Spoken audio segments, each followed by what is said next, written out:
Good morning, friends. It's another video from Electric Doctors. So in front of me is a HP Pavilion DV1 laptop. You can see the model here. HP Pavilion DM1 laptop. So the problem is whenever we are just turning on the laptop, there is no display on the screen, but the laptop is booting up. Okay.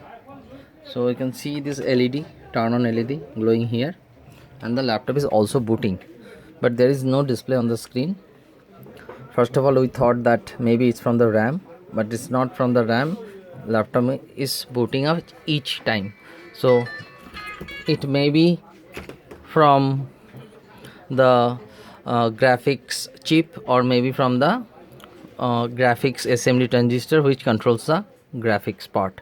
So this is the problem we are facing. Now we'll just solve the problem, catching you just after solve the problem.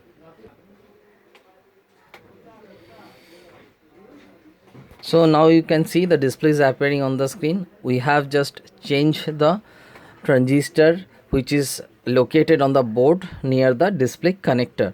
There are two transistors. We have changed two transistors over here.